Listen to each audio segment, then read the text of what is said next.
Tanda tanya tanpa jeda. Lara. Selarik alunan tiba-tiba terlontar dari bibirku. Sebuah nama dari seseorang yang mungkin menulis cerita dari gambarku. Nada yang terdengar pun seperti diakhiri tanda tanya. Sesaat setelah aku mengucapkannya, aku baru sadar. Seorang perempuan tiba-tiba sudah ada di sebelah dan menoleh kepadaku. Di saat yang sama, diriku pun menyebut sebuah nama yang diakhiri nada tanda tanya. Saka? Seperti kilat yang menyambar. Harusnya aku akan dikagetkan oleh suara halilintar yang mengikutinya. Namun, suara yang datang ternyata begitu merdu, mampu membuatku hanya mematung dan terkesima. Wajah kami saling menghadap dan penuh tanya. Matanya yang secercah konstelasi begitu menenangkan dan meneduhkan nurani. Lewat matanya, aku seperti bisa melihat jauh ke dalam, menjelajahi semua yang ada dalam dirinya hingga palung sukma paling dalam. Aku sampai pada ruang kosong dalam dirinya. Ruang yang terasa begitu aku kenali. Ruang yang hanya diisi oleh rahasia-rahasia yang bersembunyi. Semua serpihan luka dalam dirinya saling memanggil, berserakan dalam penjara yang dibiarkan terkunci. Sepertinya aku cukup mengerti mengapa semua yang ada dalam dirinya begitu aku kenali. Rasanya aku punya tempat yang persis seperti dalam diri ini. Perempuan dengan syal marun yang masih setia memeluk leher dan pundaknya. Perempuan yang menahanku sebentar karena senyumannya di meja bar tadi saat aku akan beranjak untuk berkeliling. Perempuan yang kini ada di hadapanku itu menatapku cukup lama. Sedang aku tidak bisa bertahan lebih lama. Melukis senyum, satu-satunya yang dapat aku lakukan saat ini. Perempuan di depanku pun melukiskan senyum yang sama. Jujur, aku tidak pernah bersiap untuk menerima senyumannya untuk kali kedua. Itu malah membuatku ingin tetap mematung. Mataku tak kuasa menahan gelombang yang menjalar dalam tubuh. Mataku lalu memalingkan pandangannya kembali pada tulisan yang berada tepat di sebelah gambarku. Di dalamku, nurani bergetar hebat. Seperti dikeroyok ratusan bentuk rasa yang memberontak dan membabi buta. Akhirnya, ku beranikan bibir ini memulai percakapan. Pertanyaan-pertanyaan yang begitu jenaka terlontar dari mulutku yang gelagapan, membuatku ingin semakin membenci diri ini. Namun sepertinya, perempuan ini tidak ingin pergi, dan malah menjawab semua pertanyaan bodohku. Ajaibnya, semua pertanyaan bodohku berhasil membuatku memunculkan pertanyaan berikut dan berikutnya. Aku ingin selalu bertanya agar tidak menghentikan awal perbincangan kami. Namun aku tetap tidak berlebihan. Aku harus hati-hati, karena kesan pertama akan cukup menentukan kunci untuk rentetan kemungkinan selanjutnya. Aku mulai dengan bertanya, bagaimana dia bisa menulis seperti itu? Lalu malu-malu dirinya bercerita tentang tulisan yang sekarang sedang mendampingi gambarku. Seakan dirinya sangat mengerti tentang gambar yang ada di depanku saat ini. Seakan dirinya lah yang ada dalam gambar itu, berlari membawa keputusan yang terburu-buru, dihujani oleh ribuan rasa bersalah, hingga membuat tubuh menggigil atas kehilangan.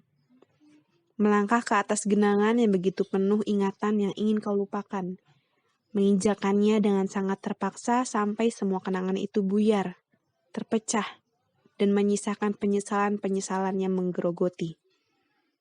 Aku terkesima dan takjub akan caranya merasakan dan menulis apa yang tertangkap dari gambarku. Dia kemudian bertanya balik, apakah sesungguhnya tulisan itu sesuai dengan perspektifku akan gambar yang aku ambil? Kesempatanku bercerita. Namun, ternyata kalimat yang keluar dari mulutku tidak sepanjang ceritanya tentang tulisan yang dia buat. Aku hanya berkata bahwa aku lupa kapan mengambil gambar itu. Aku hanya mengingat satu hal. Aku mengambil gambar itu tepat ketika aku memutuskan pergi. Tanpa bercerita lebih banyak tentang kepergian, Aku mengatakan bahwa saat aku melihat kembali gambar ini, ada sesuatu yang sangat bisa aku rasakan. Namun aku sendiri tak paham apa sesungguhnya perasaan itu. Dan kau, Lara? Tulisanmu begitu menjelaskan semua hal yang aku rasakan saat melihat gambar itu. Lara memperlihatkan wajah sukacita. Dirinya sangat bahagia bisa menuliskan semua itu. Merasa senang telah membantuku menerjemahkan perasaan. Meski dirinya agak tidak yakin dan perkataanku terdengar berlebihan. Namun, aku berkali-kali menegaskan bahwa dirinya tidak perlu merasa tidak yakin. Aku mengingatkan bahwa dirinya mempunyai tangan luar biasa yang mampu menuliskan rasa, mampu mendengar apa-apa yang tak bersuara. Tangan itu dapat mengubah hidup banyak orang dengan tulisan yang tidak biasa. Lara tertawa malu, menggemaskan. Aku hanya bisa menikmatinya. Tak lama, salah satu rekannya memanggil gadis itu. Lara lalu pamit untuk menghampiri rekan-rekannya. Aku mempersilahkannya. Tak rela ditinggal sendirian, aku pun menghampiri rekan-rekanku. Meski telah berpisah, tak jarang aku dan Lara kembali dipertemukan dalam percakapan-percakapan yang dihadiri rekan-rekanku dan rekan-rekannya. Tak jarang pula diam-diam mata gadis itu mendapati diriku yang terang-terangan menatap pupilnya. Aku begitu menikmati semua konspirasi ini. Di balik semua tawa, seolah ada salah satu utusan semesta yang membuat peristiwa ini terjadi, dipersiapkan dengan begitu matang. Apakah hanya aku seorang yang merasa demikian? Atau beberapa dari mereka mengalami hal yang serupa? Karena seringkali hidup terasa hanya tentang aku seorang. Semua yang ada di sekitarku hanya partikel-partikel pelengkap untuk memenuhi kebutuhan pemeran figuran. Tak terasa waktu sudah malam dan memasuki waktu Isya. Telepon genggamku berbunyi. Ternyata ibuku menelpon dan menitipkan pesan agar aku membeli makan malam untuk beliau dan adik-adikku. Mataku berkeliling mencari sosok Lara. Aku tak tahu mengapa aku harus mencarinya. Rasanya aku harus pamit untuk pulang lebih dulu padanya juga. Aku lalu mendapati diriku keheranan. Untuk apa? Untuk apa kau pamit, Saka? Kau siapa? Sial, aku mulai dikuasai perasaan tak masuk akal. Namun, bukankah semua perasaan seperti itu memang tak pernah masuk akal? Sejak kapan perasaan yang bertanya-tanya seperti ini masuk akal? Mataku menyerah mencari Lara. Aku tak ingin terlihat bodoh mencari-cari seseorang yang baru aku kenal hanya untuk pamit pulang. Dengan perasaan kesal, selama perjalanan pulang aku mengetuk diriku. Memangnya kenapa kalau aku mencari Lara dan pamit pulang? Bukankah aku tidak tahu kapan dapat bertemu lagi dengannya? Lara di Jakarta. Siapa tahu dia hanya menghadiri pameran ini 1 hari saja. Lalu, bagaimana jika esok aku tidak bertemu lagi dengannya? Kau bodoh, Saka. Lagi-lagi kau mengecewakan dirimu sendiri. Nalar mulai menghantui kepalaku, bermain-main dengan pikirannya yang nakal. Aku ingin malam ini cepat berlalu. Aku tak mau terus-terusan mengutuk kesempatan yang begitu saja aku lewatkan. Saka. Tiba-tiba saja aku mengumumkan nama seseorang yang ternyata pemilik foto yang kuberikan tulisan ini. Di saat yang bersamaan, seorang lelaki yang berdiri di sebelahku terdengar sedang melafalkan namaku. Lara? Aku menoleh ke arahnya dengan tatapan bertanya-tanya. Bagaimana dia bisa tahu namaku? Atau jangan-jangan dia hanya sedang membaca tulisanku? Pertanyaan-pertanyaan itu berlalu lalang di benakku, hingga akhirnya aku menyadari bahwa laki-laki yang kebetulan berdiri di sebelahku ini adalah dia yang sama, yang tadi sempat saling bertukar tatap denganku. Lelaki dengan bola mata yang begitu membuatku terhanyut. Ada jeda beberapa detik sebelum akhirnya aku dan dia menyadari bahwa kami saling memanggil nama satu sama lain. Jeda yang membuatku mampu lebih dekat menatap matanya, membuatku semakin yakin bahwa ada banyak kisah yang ingin sekali untuk dibagikan. Tapi ia memilih untuk membekapnya dalam ingatan. Membiarkan seluruh semesta tak pernah tahu apa-apa tentangnya. Sebab ia berbeda, dan ia terluka parah. Sesuatu yang sepertinya sama dengan yang sering aku perangi selama ini. Lelaki yang mengenakan kaos berwarna abu-abu itu lalu menyunggingkan senyum. Dan aku tak kuasa bila membalasnya. Sebuah senyuman untuk kali kedua yang begitu saja kuberikan padanya. Dia yang sebetulnya adalah orang asing. Namun entah mengapa, aku seolah sudah mengenalnya bertahun-tahun. Aku tak pernah seperti ini sebelumnya. Membiarkan diri ini begitu mudah bercengkrama dengan seseorang yang baru pertama kali kutemui. Isi kepala ini menuntut sebuah penjelasan. Namun Sukma tetap saja menikmati apa-apa yang masih begitu sulit untuk diuraikan, termasuk perasaan atas pertemuan ini. Setelah sama-sama tertawa karena tak menyangka pertemuan yang diciptakan semesta ternyata begitu mengejutkan. Dia mengawali percakapan dengan bertanya bagaimana tulisanku bisa tercipta. Bagaimana aku akhirnya memilih foto milik Saka untuk kuberikan tulisan. Padahal banyak foto yang memiliki kemungkinan untuk kupilih. Apa yang ada di kepala kamu waktu lagi lihat foto aku itu?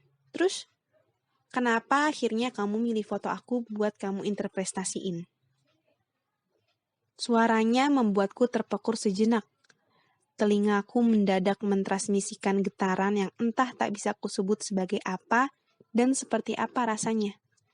Sukmaku berbisik lirih bahwa aku diam-diam sudah menyukai pertemuan dan perbincangan ini. Lidahku yang biasanya keluh di hadapan orang baru kini berkhianat. I don't know. Aku cuma terlalu nikmatin aja. Berulang kali aku liatin foto itu, berulang kali juga aku kayak hadir di tempat itu. Aku ngerasa ada di suatu kejadian yang utuh. Kejadian yang rasanya begitu aku kenali.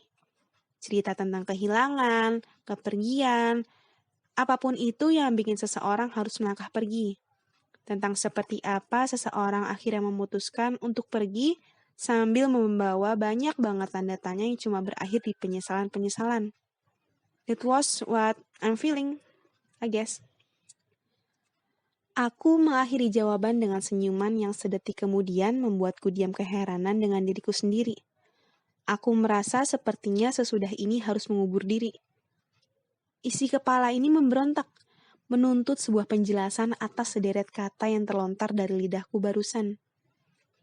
Mengapa Lara yang biasanya tak mudah akrab dengan orang baru kali ini justru bisa berbicara sepanjang itu kepada lelaki bernama Saka? Apa yang dirimu lakukan, Lara? Pertemuan pertama ini tak seharusnya kau hujani dengan dirimu yang begitu terbuka. Bagaimana jika tak ada kemungkinan untuk menciptakan kisah lagi karena dirimu yang terlalu mudah dijangkau?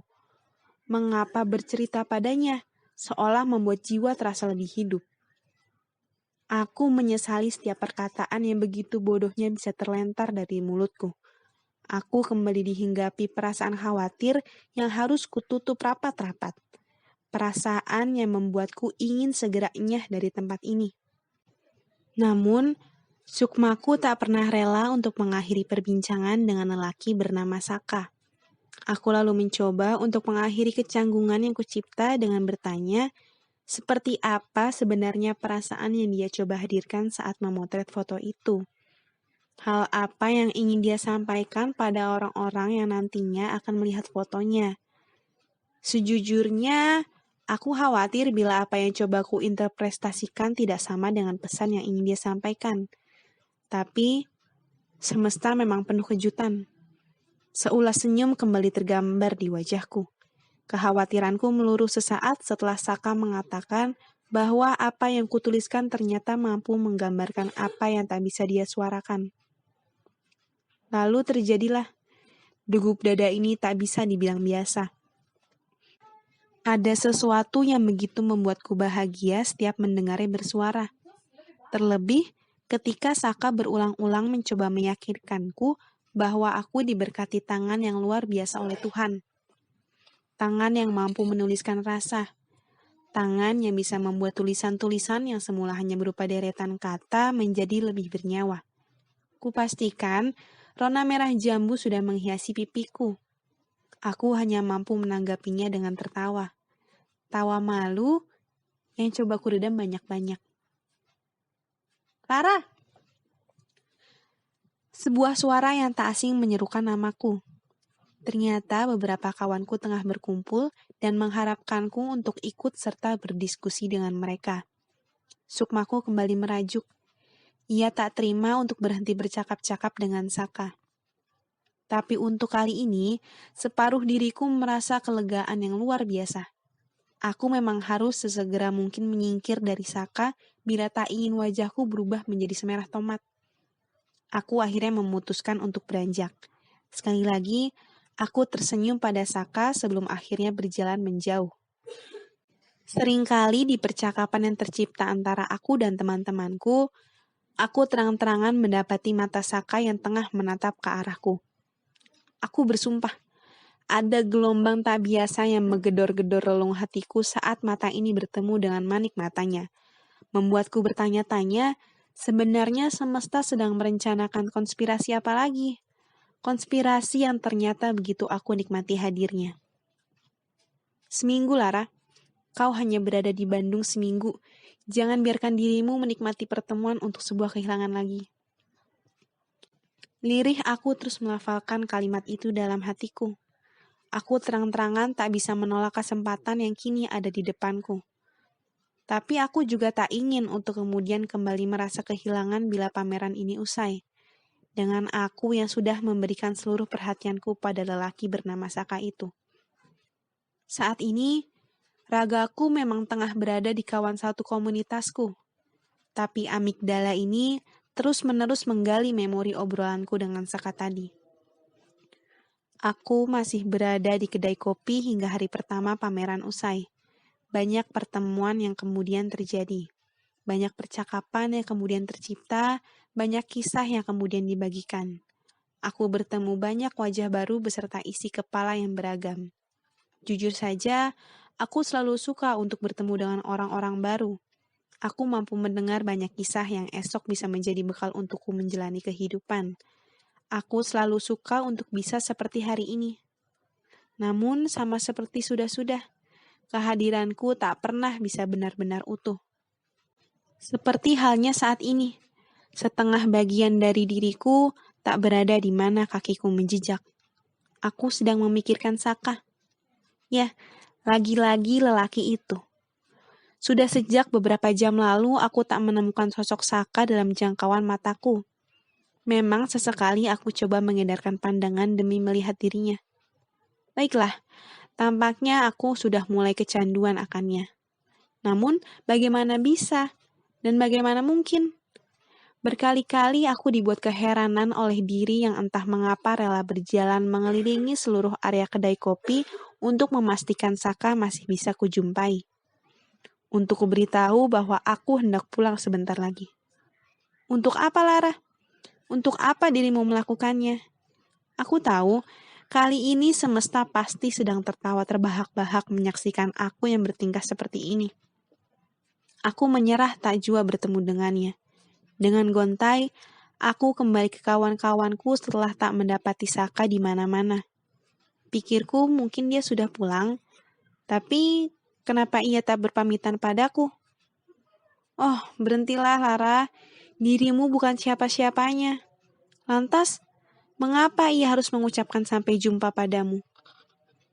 Sepanjang perjalanan pulang, aku berulang-ulang kali mengutuk diriku yang terlalu terkesima dengan lelaki bernama Saka itu. Lelaki yang hanya ku ketahui namanya saja, tanpa sedikit pun kontak yang kumiliki. Berulang kali isi kepala ini berperang dengan sukmaku, hingga yang tersisa hanya aku yang kelelahan menghadapinya. Lamunanku terbuyarkan saat aku sudah sampai di depan kos sahabatku. Aku lekas masuk ke dalam dan berharap malam ini segera usai, hingga tak perlu lagi aku mencari tahu keberadaan Saka. Hingga tak harus lagi bertanya-tanya tentang semesta yang begitu memberikanku banyak kejutan di hari pertama aku di Bandung. Hari kedua, aku datang agak sore karena harus menyelesaikan beberapa pekerjaan membuat desain promo untuk salah satu brand temanku. Sebagai freelance desain grafis, aku cukup buruk mengatur waktu. Selalu saja menabung pekerjaan hingga waktu deadline semakin sore. Mungkin karena kemarin hari pembukaan, sehingga hampir semua anggota komunitas ingin ikut memeriahkan. Sesampainya di kursi bar, aku memesan segelas green tea latte dengan sepiring sandwich untuk mengganjal perut. Beberapa anggota komunitas tampak sedang mendokumentasikan acara untuk ditampilkan di Instagram komunitas. Salah satu dari mereka memanggilku untuk membantunya membuat scene di area outdoor agar terlihat estetik. Area outdoor itu diperuntukkan untuk para pengunjung yang sedang merokok. Areanya tidak terlalu terbuka dengan tanaman-tanaman tumbuhan sekuler yang bermacam-macam. Sedang atapnya dibuat cukup tinggi dengan hanya ditutupi kaca transparan, juga ventilasi yang dibuat sedemikian rupa agar sirkulasi udara dan cahaya bisa menyempurnakan suasana menghijau serta sejuk. Sebagai fotografer, mereka begitu syarat akan keunikan objek-objek gambar. Aku pun mengeluarkan kamera dari ranselku. Mas, hot cappuccino 1 ya, sama marble cheesecake. Suara itu begitu aku kenal. Padahal aku baru mendengar suara itu kemarin, tetapi sepertinya sudah sangat kukenali. Seolah sudah sering aku mendengar suara itu, mungkin karena suara itu menggema tak henti dalam kepalaku. Lara, baru sampai sambil menyapaku. Rambutnya kini terurai dengan syal abu tua yang tetap memeluk leher terlihat setia menghangatkan gadis itu. Jaket jeans yang dipakainya pun terlihat lebih hangat, karena sore ini belum turun hujan. Aku tersenyum, Nurani tersenyum. Nalar terkekeh. Semesta masih tak rela aku kehilangan kesempatan pertama. Gelombang yang sedari kemarin menyisakan banyak pertanyaan dalam diriku, membuatku tak ingin lagi menyia-nyiakan kesempatan. Pertanyaan pembukaan atas kedatangannya sontak membuat Lara berceloteh tentang cuaca Bandung yang mendukung untuk bermalas-malasan. Kegiatannya dari pagi hingga siang yang mengakibatkan dirinya baru saja bisa datang sore. Aku hanya tertawa tanda setuju. Bandung masih sendu dengan semua mendung yang menggelayut di langit. Kau begitu senang datang tiba-tiba, Lara. Namun, aku menyukainya. Ucapku dalam hati. Saat aku berniat permisi untuk membantu temanku mengambil gambar, aku segera mengurungkannya. Aku menelan ludah dan sedikit gemetar. Aku memberanikan diri untuk mengajaknya ikut bergabung dengan rekanku mengambil gambar. Lagi-lagi, wajah antusiasnya muncul menerima ajakanku. Dalam pikiran, aku kepalkan tangan setinggi-tingginya. Kau berhasil, Saka. Kau berhasil menjinakkan kepengecutanmu, goda nalar dalam kepalaku. Padahal, hanya mengajaknya ke area outdoor untuk mengambil beberapa gambar pameran. Aku menertawai diriku sendiri. Lara begitu senang melihat orang-orang mengambil gambar. Dia begitu iri dengan mata kami, katanya. Bisa melihat sudut pandang yang lebih menarik dan mengatur objek-objek sedemikian rupa untuk menghasilkan gambar sempurna. Aku menawarkan kameraku untuk dia coba mengambil gambar. Tangannya pun menyambar kameraku tanpa ragu. Aku menikmati tingkahnya yang antusias. Apakah ini karena aku dirinya begitu antusias? Atau memang dia selalu seantusias itu? Nalarku mulai menggoda dengan pertanyaan-pertanyaannya, sedang Nurani masih diam saja menikmati ini. Lara menyerah. Dia tak sanggup mengambil gambar sebagus kami, katanya. Aku menepis pernyataan tersebut. Kemudian, aku memberitahu sesuatu tentang fotografi bagiku. Dalam pengambilan gambar, dirinya hanya perlu fokus terhadap apa yang ingin dilihatnya. Lalu, sudut pandang tentang dari mana dirinya ingin melihat objek tersebut. Bagaimana ia bisa merasa bahwa sudut pandang tersebut adalah titik paling indah untuk menikmati objek gambar. Lara mengangguk mencoba mengerti.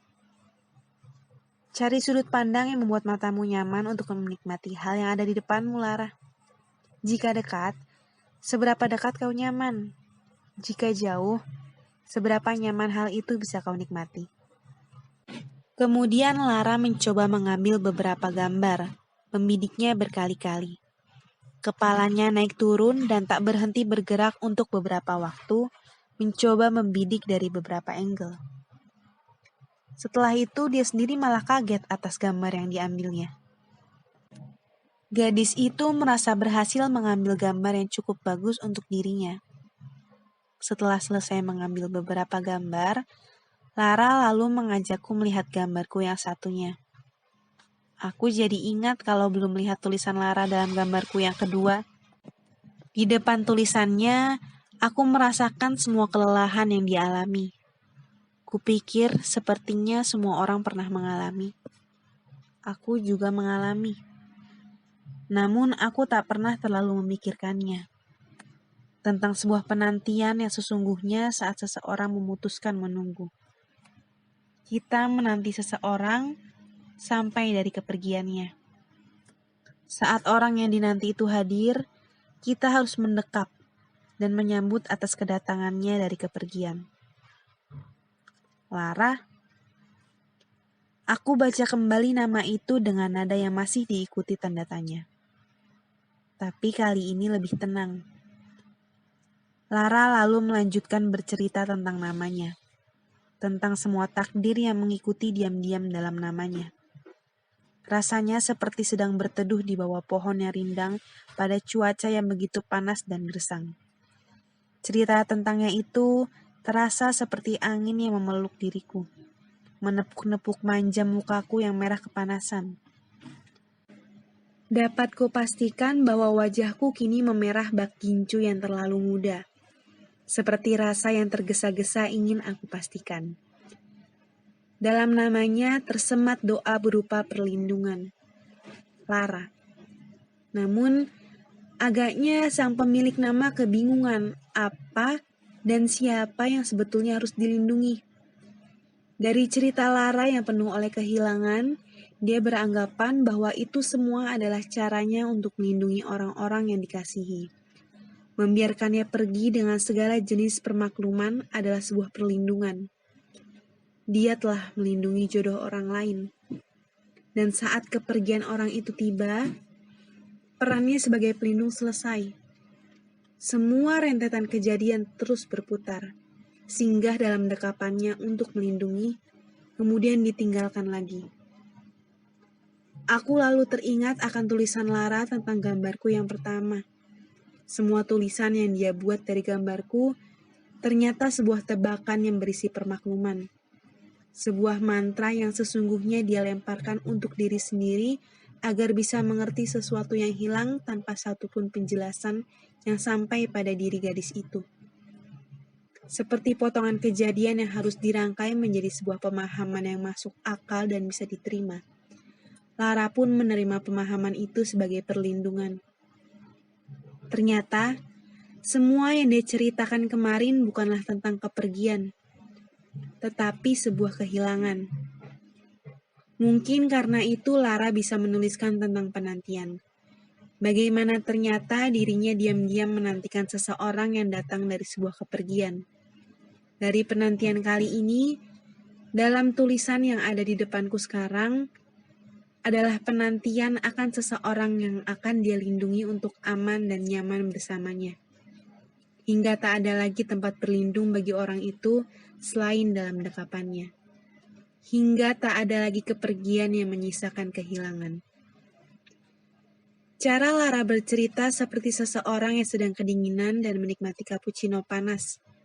Aku begitu menikmati semua kalimat yang terurai dari bibirnya. Padahal, aku baru dikenalnya kemarin. Namun Lara bisa bercerita dengan rasa percaya. Seperti sudah lama menantikan bertemu denganku. Kami seperti sebuah sketch dalam kanvas kosong, dilukis oleh kesempatan yang sudah direncanakan. Aku mulai berhayal. Tak terasa kami sudah ada di depan bar lagi. Aku bahkan lupa bagaimana kita beranjak dari tempat tadi kita berdiri. Kemudian sekarang sudah ada di meja bar. Akhirnya, Lara mendapatkan secangkir cappuccino panas yang sesungguhnya. Gadis itu lalu melanjutkan ceritanya. Bagaimana dirinya jatuh cinta dalam dunia menulis, bagaimana menulis membantunya dalam proses pemahaman. Dengan menulis, Lara dapat mengurai semua kekhawatiran, kekesalan, pertanyaan. Semua hal yang ada dalam kepalanya lalu memuntahkannya menjadi rangkaian makna yang merdu, menyajikannya dalam diksi yang ramah. Bagi Lara, menulis seperti sebuah proses pengobatan, karena hal-hal yang memenuhi kepala hanya membuatnya tidak utuh untuk menikmati sebuah kesadaran yang sedang terjadi. Karena kerap kali, isi kepala kita terbang tak tentu arah saat kita sedang menatap sekitar. Hal itu mungkin baik untuk beberapa saat. Tidakkah kita ingin begitu hadir dengan utuh untuk menjalani dan mengalami sesuatu yang sedang terjadi? Seperti saat ini?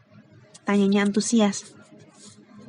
Mataku lebih antusias memandangmu bercerita dengan wajah yang penuh bersemangat. Telingaku malah dimanjakan oleh cerita-cerita yang terlontar dari bibirmu. Asal kau tahu, aku begitu utuh saat ini. Nalarku begitu patuh untuk hadir mendampingi nurani yang begitu nyaman ada di depanmu. Ucapku dalam hati. Saat Lara berbicara, rasanya waktu menjadi kacau. Jarum jam berputar kalang kabut dan tergesa-gesa. Sepertinya semua ceritanya dapat mengacaukan konsentrasi waktu hingga kehilangan keseimbangan untuk berdetak. Aku pun sepertinya mulai tidak stabil. Nalar dibuat oleng olehnya. Suara-suara yang sudah susah payah aku ikat, kini sepertinya mulai lepas tak terkendali. Lara! Tiba-tiba ada yang memanggil Lara. Teman gadis itu melambaikan tangan untuk mengundangnya mendekat. Sepertinya tulisannya mengundang banyak tanya. Lara diminta untuk bercerita. Anggukannya diikuti langkah yang dia ambil menuju orang-orang yang sedang berkumpul. Aku hanya memandanginya dari meja bar. Semua yang kulihat sepertinya berbeda dengan yang aku rasakan tadi saat Lara ada di depanku. Keutuhan akan hadirnya saat sedang bercerita di depan orang-orang tampaknya hanya separuh dari sebelumnya. Lara di sana seperti sedang basah kuyup karena dihujani oleh pertanyaan-pertanyaan yang mengeroyoknya. Tergesa-gesa untuk segera mencari tempat berteduh. Hal lainnya, aku pun baru menyadari bahwa aku bahkan belum bercerita apa-apa tentangku. Namun gadis itu sudah begitu percaya untuk menceritakan hal-hal yang jika itu aku, mungkin butuh waktu berbulan-bulan untuk dapat bercerita seperti itu pada seseorang. Terlebih, aku juga terkejut. Bagaimana aku bisa dibuat begitu utuh untuk mendengarkan celotehannya? Aku menyeruput green tea latteku. Berharap semua antioksidan yang terkandungnya dapat menghilangkan pertanyaan-pertanyaan yang sedari tadi ingin mengganggu pelataran pikiranku. Aku coba menenangkannya, namun rasanya aku harus berlaku bijak. Akhirnya, kupersilahkan salah satu pertanyaan hadir dalam benakku. Begitu santai namun tegas, semua pertanyaan meledak, layaknya kembang api dalam kepalaku. Ini semua tentang apa, Saka? Tatapanku kosong. Layaknya kamera, aku berusaha mencari titik fokus untuk gambar yang akan aku tangkap. Saat sudah menemukan titik fokus, pandangan yang ada dalam viewfinder memantul menjadi bias kembali. Blur. Ku coba lagi menekankan shutter, namun lensaku tetap tidak ingin mematuhinya. Masih mengibaratkan keadaan ini seperti kamera, tapi dengan mode autofocus. Jawaban dari pertanyaan yang ada dalam kepalaku adalah titik fokus yang membutuhkan pengaturan manual. Karena diri ini sepertinya tidak mampu mengikuti titik fokus jika objek terlalu dekat. Maka bisa disimpulkan, jawaban dari pertanyaan yang ada dalam kepalaku sepertinya terlalu dekat. Terlalu awal untuk aku simpulkan. Aku perlu menyesuaikan jarak pandangku terhadap jawaban dari pertanyaan itu. Sedang kalau dikarenakan pencahayaan kurang, berarti aku perlu menyesuaikan pengaturan diri untuk keadaan yang belum sepenuhnya aku mengerti. Dalam mode pencahayaan yang rendah di kamera, aku akan memerlukan tripod untuk menjaga agar cahaya tetap bisa masuk dalam kamera. Meski tetap membutuhkan shutter speed yang sedikit lebih lama. Ya mungkin aku memang perlu sebuah saka yang menancap lebih kuat dalam diriku untuk bisa lebih banyak menangkap pemahaman hingga mendapatkan jawaban dari pertanyaan tadi. Sebuah titik fokus untuk jawaban yang jelas. Aku akui, sepertinya jika terlalu lama berbincang dengan Lara akan menimbulkan pertanyaan. Hal itu sudah banyak kuperhatikan sedari tadi. Orang-orang yang mengarahkan matanya pada kami saat sedang di meja bar. Meskipun aku membelakangi orang-orang, aku masih bisa mendengar percakapan-percakapan kecil yang bersembunyi di balik mulut-mulut penuh rasa ingin tahu. Aku lalu berkeliling dan menyapa beberapa teman dan berbincang dengan orang-orang baru lagi. Perbincangan-perbincangan yang tak tentu arah itu berhasil menyelundupkan perhatianku akan Lara. Pertemuan dengan orang-orang baru memang selalu bisa menyihirku menjadi orang yang terasa baru juga. Karena sebetulnya aku tidak pernah bisa menjadi pendiam. Begitu menyiksa, menahan semua rasa ingin tahuku terhadap banyak hal. Rasa yang harus aku kurung rapat-rapat karena memang aku selalu merasa tidak siap. Padahal nyatanya aku selalu siap. Semua orang di sini begitu terbuka akan banyak hal. Aku saja yang enggan membuka diri. Begitu egois. Pameran ini membuatku berhasil merobohkan perasaan tidak siapku. Setelah sekian lama mengasingkan diri demi memanjakan kegelisahan ini sendirian. Semua orang memang begitu gelisah dalam pikiran mereka masing-masing. Namun pameran ini berhasil mengubah semua kegelisahan yang ada dalam setiap kepala menjadi banyak sekali perbincangan hangat. Semua orang berlomba memperlihatkan tawanya.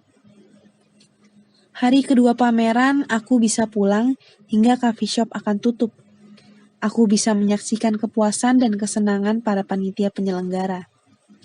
Para pengunjung pun tidak kalah dibuat riang oleh kehadiran gambar dan tulisan-tulisan yang memanjakan mata dan rasa mereka.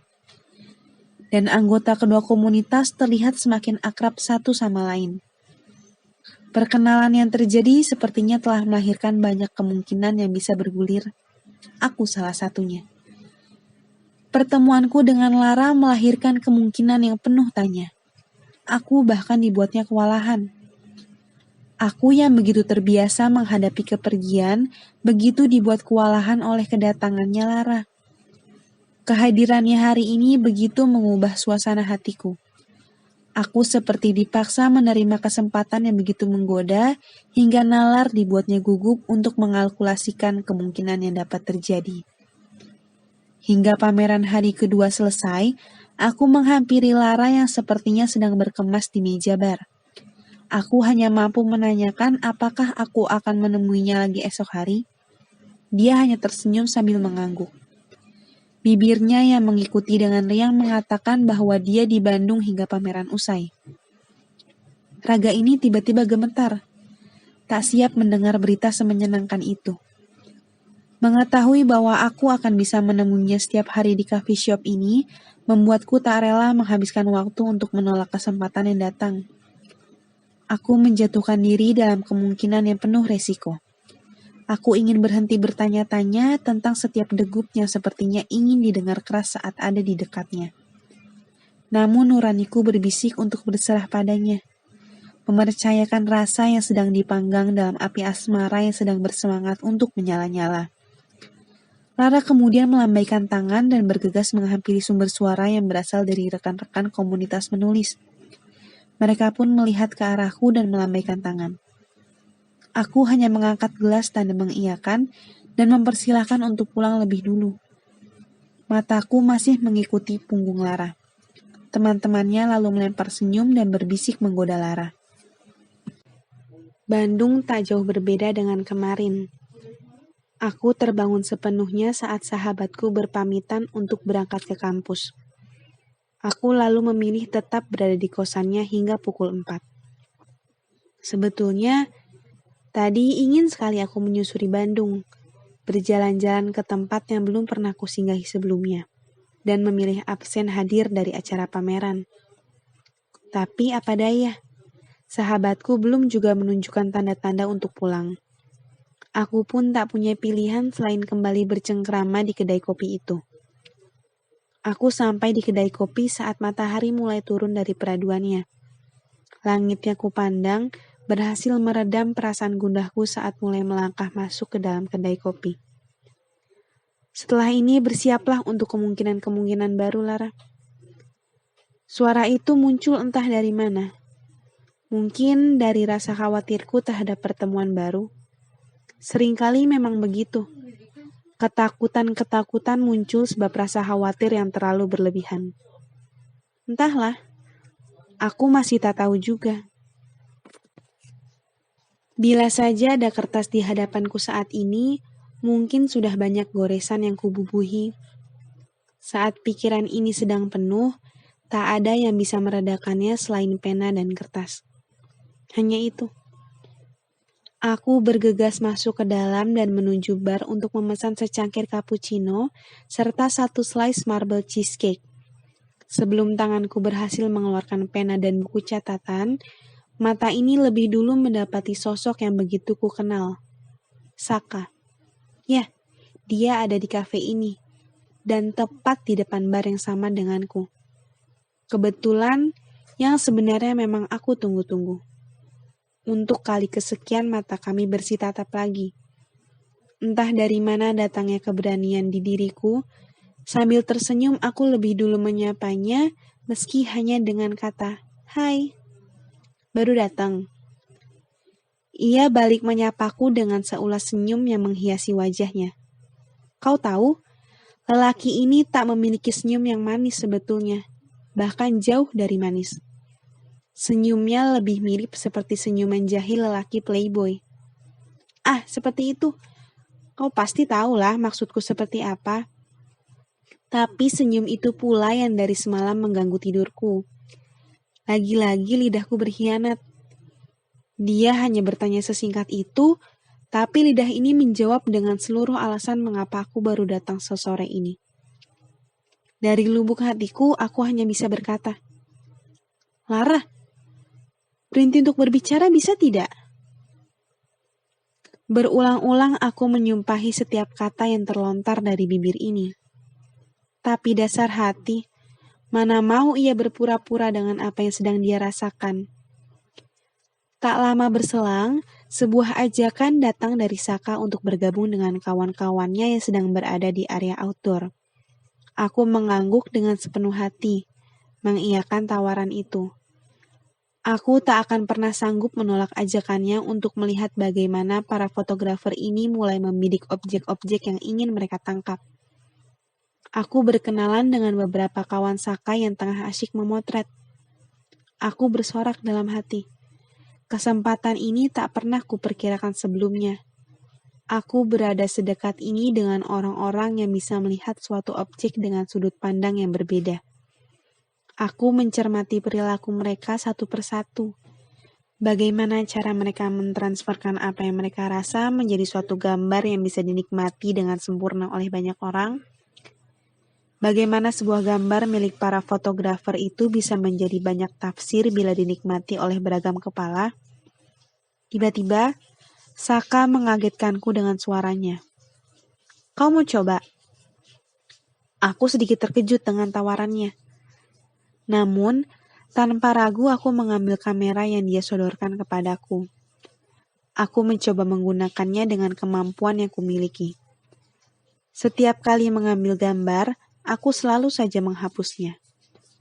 Beberapa kali aku melakukan itu, sebab tak pernah puas dengan hasil foto yang kutangkap. Aku menyerah. Aku mengembalikan kamera tersebut padanya. Kukira Saka akan sama seperti biasa. Mengambil kameranya, tersenyum, dan membalas omonganku hanya dengan perkataan singkat. Tapi aku dibuatnya terkejut saat dia menyuruhku untuk mencoba mengambil gambar sekali lagi, sambil menerangkan bahwa fotografi tak sesulit yang kukira. Saka menerangkan dengan antusias bahwa aku hanya perlu fokus ketika membidik suatu objek. Aku mengangguk mencoba memahami maksud dari setiap perkataannya. Tapi sungguh, sukmaku berdecak ketika dia usai menjelaskan hal tersebut. Ini merupakan kali pertama Saka bicara dengan panjang, tidak sesingkat seperti sebelum-sebelumnya. Kurasa fotografi memang memiliki peran besar untuk dirinya. Setidaknya untuk keterbukaan lelaki itu terhadap dunia luar dan orang asing sepertiku. Aku mulai mengarahkan kameranya pada objek-objek yang ingin kuabadikan. Berusaha untuk setidaknya fokus kali ini saja. Dari ekor mataku, sesekali aku tahu bahwa Saka tersenyum melihat polaku yang mungkin seperti seorang anak kecil yang menemukan mainan baru. Tapi peduli apa? Toh, aku memang sedang bahagia dengan kamera yang berada di genggamanku ini. Bahagia terlebih karena dia berada di dekatku. Aku mulai mengakui senang dengan keberadaannya. Tapi tetap, aku harus berhati-hati untuk perpisahan yang waktunya tak pernah bisa terduga. Saka, makasih ya. Seenggaknya hasil fotonya lumayan lah daripada sebelumnya. Oh ya, kamu udah beres di sini. Aku pengen ngajak kamu lihat tulisan di foto kamu yang satunya lagi. Kebetulan aku juga yang bikinin tulisannya. Saka mengiyakan dengan tersenyum. Sembari berjalan menuju tempat di mana foto Saka dan tulisanku dipajang, dia kembali menjelaskan padaku bagaimana caranya mengambil foto dengan angle terbaik. Hingga sampai di depan tulisanku, kubiarkan ia membacanya. Lelaki itu kembali mematung. Mungkin menerjemahkan setiap kalimatku dan menyocokkannya dengan pesan yang ia sampaikan. Saka, kamu tahu, setiap orang akan selalu merasa lelah ketika sedang berada dalam sebuah penantian. Penantian yang entah akan membawa masing-masing individu kemana. Selangkah lebih dekat dengan tujuan, atau justru menjauhkan seseorang itu dari hal-hal yang dianggap membahagiakan. Setiap kita adalah sebuah kepergian. Setiap kita adalah sebuah kehilangan. Kepergian dari kisah yang tercampakkan. Entah diri ini yang mencampakkan atau bahkan orang lain yang membuangnya begitu saja. Kita pasti akan selalu membenci perpisahan. Tapi kita akan dengan senang hati membuka tangan untuk sebuah pertemuan. Pertemuan yang sebenarnya adalah pijakan pertama yang membawa kita lebih dekat dengan perpisahan. Pekerjaan kita sebetulnya hanya menanti. Menanti kepulangan seseorang dari sebuah kepergian. Bukan begitu? Kepulangan yang belum tentu akan menetap. Sebab seringnya hanya sekedar singgah. Dan yang lebih mengejutkannya lagi, kita akan selalu menjadi perlindungan bagi orang lain selama mereka singgah dalam hidup kita. Menjadi lara untuk orang-orang itu. Seharusnya aku terkejut mendapati diri ini bisa berceloteh sepanjang itu kepada lelaki di hadapanku. Tapi ternyata aku mendapati diriku yang tengah tersenyum lega, sebab berhasil mengutarakan apa yang selama ini ada di benakku. Berhasil mengatakannya tanpa cemas terhadap reaksi yang akan diberikan. Saka memalingkan tatapannya yang semula mengarah pada tulisanku. Kini dia memandang ke arahku seraya mengulang kata terakhir yang kuucapkan. Tentang Lara. Iya, Lara. Arti namaku sebenarnya adalah perlindungan. Sebuah doa yang disematkan oleh orang tuaku agar aku bisa menjadi perlindungan yang entah untuk siapa. Mungkin untuk diriku. Itulah arti namaku sebetulnya. Sebuah doa. Tapi seiringnya aku mengira itu sebagai kutukan untuk aku terus merasakan kesedihan. Takdir selalu mengarahkanku pada kehilangan, Saka. pada kepergian orang-orang dari hidupku, kepergian yang tidak pernah meninggalkan apa-apa selain kenangan yang bisa menyisakan sewaktu-waktu. Kehilangan pertamaku bermula saat orang tuaku memutuskan berpisah. Kehilangan terbesar, sekaligus pembuka jalan untuk aku merasakan kehilangan-kehilangan selanjutnya. Aku terus dihadiahi semesta sebuah kehilangan. Rasanya, semesta suka membuatku berduka. Kehilangan orang yang sedang kusayang. Aku memberi jeda pada ceritaku, dan berpaling melihatnya. Dia tersenyum seolah menantikan aku melanjutkan ceritaku. Sebetulnya aku tak ingin lagi melanjutkannya. Tapi entah, aku masih butuh sedikit lagi berkisah untuk membebaskan rasa yang tiba-tiba saja membuatku sesak ini. Saka, kamu tahu? Aku sering berkelakar bahwa tugasku mungkin memang hanya sebagai lara yang menanti kedatangan seseorang dari sebuah kepergian. Mereka singgah sebentar dalam hidupku, mengukir beberapa kisah indah untukku, seraya aku menyembuhkan luka mereka dengan beragam perlindungan yang mampu kuberikan. Lalu, mereka pergi lagi bila dukanya sudah berubah menjadi suka. Dan tugasku selesai. Lalu berulang hingga entah kapan. Kamu ingat seperti apa aku menggambarkan fotomu kemarin? Saka menoleh dan mengangguk tanda ingat akan tulisanku kemarin. Dia tak banyak bicara. Dia hanya tersenyum dan sesekali memandangku dengan lekat. Aku tak pernah meninggalkan siapapun dengan kesadaran yang kumiliki saat ini. Aku tak pernah beranjak dari hidup siapapun. Dan tulisanku itu hadir sebagai upayaku untuk memahami orang-orang yang bisa sebebas itu beranjak tanpa pernah menoleh. Upayaku untuk memaklumi setiap kepergian sebagai hadiah Tuhan untuk bertemu dengan banyak hal di dunia ini. Aku menulis untuk menyembuhkan lukaku, menghapuskan beberapa dukaku. Pada akhirnya, tulisanku berdiri, menjadi perlindungan serta terapi untuk diriku sendiri. Aku begitu mencintai aksara sebagaimana aku mencintai diriku selama ini. Meskipun aku habis dipatahkan, kecewa, dan diremukan duka, aku masih tetap bisa bertahan dengan tulisan-tulisanku. Aku tak mengerti dengan pasti seperti apa awal aku mulai mencintai dunia menulis. Tapi yang jelas, aku ingat bahwa pertama kali aku menulis, aku sampai pada titik pemahaman yang sebelumnya tak bisa untuk aku mengerti. Aku bisa merasa lega yang luar biasa ketika usai menuliskan duka-dukaku.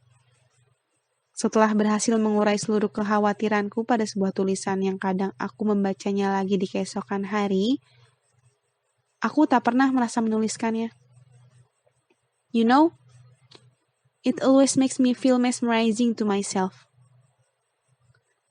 Terlihat terlampau egosentris ya? Tapi biarlah. Sesekali kamu harus kagum dengan dirimu sendiri, Saka. Kamu tahu, aku percaya bahwa setiap kita pernah hidup dalam kehidupan lain. Katakanlah reinkarnasi mungkin. Sehingga beberapa pemahaman yang kita miliki sebetulnya adalah hasil ingatan dari masa lalu itu. Dan untuk menggalinya, kita hanya perlu menuangkan segala keresahan kita pada apa yang membuat kita merasa hidup. Menulis adalah caraku menggali memoriku tersebut. Mungkin kamu menggalinya dengan fotografi. Aku dan Saka sampai lagi di depan bar, dan masing-masing kami menyesap cangkir yang sudah dingin isinya. Aku berdeham sejenak, bersiap melanjutkan ceritaku setelah sempat mengajukan pertanyaan retoris kepadanya. Saka, kapan terakhir kali dirimu merasa kehadiranmu begitu utuh saat sedang menjalani sesuatu? Jangan bingung. Kuyakinkan padamu, pasti dirimu akan merasakan itu saat sedang memotret. Percayalah, sebab foto-foto yang kamu hasilkan begitu bernyawa. Itu menandakan dirimu berhasil menghidupkan sesuatu yang tak pernah bernafas. Itu menandakan kamu mencurahkan kesadaranmu sepenuhnya pada hal tersebut. Aku pun demikian halnya ketika menulis. Saka, kita memang jarang menyadari sesuatu hal sampai ada orang lain atau ada suatu kejadian yang menyadarkannya. Tapi, kita akan sadar dengan hal itu. Kita hanya perlu yakin dan setidaknya membuat diri kita terbuka untuk didengar bahkan mendengar orang lain. Aku tersenyum sambil kembali meneguk cappuccino. Masih saja dia mengangguk-angguk mendengarku bercerita. Entah apa yang dia pikirkan, tapi aku mengerti bahwa dia tengah menimbang-nimbang kebenaran seluruh perkataanku. Jadi, sudah banyak yang aku ceritakan kepadamu. Semoga kamu tak bosan ya. Sekarang, belum sempat aku melanjutkan ucapan untuk meminta Saka sedikit saja membuka diri, sebuah suara memanggilku agar mendekat ke arah kerumunan. Ya, itu pasti salah satu dari kawanku yang tadi sempat mengabarkan padaku agar aku menceritakan maksud dari tulisanku di salah satu foto Saka. Aku mengangguk dan mulai melangkah meninggalkan Saka setelah berpamitan padanya. Aku kembali berada dalam keadaan tidak utuh. Padahal sebelumnya, aku merasa sangat utuh dan hidup. Ya, saat bersama Saka. Di sini, di tempatku berdiri saat ini, aku kembali bercerita dan menerima sejumlah pertanyaan dari orang-orang yang berada di sekitarku. Cerita yang kusampaikan entah mengapa mendadak kosong. Hanya kusampaikan, tapi tak bisa ku mengerti maksud dan tujuannya. Aku berkenalan dengan banyak persona baru, tapi tak ada satupun yang berhasil menyeretku seperti Saka berhasil mendobrak semua batas perlindunganku. Aku dibuatnya seketika percaya bahwa seluruh kisahku akan aman pada dirinya. Bebanku berkurang.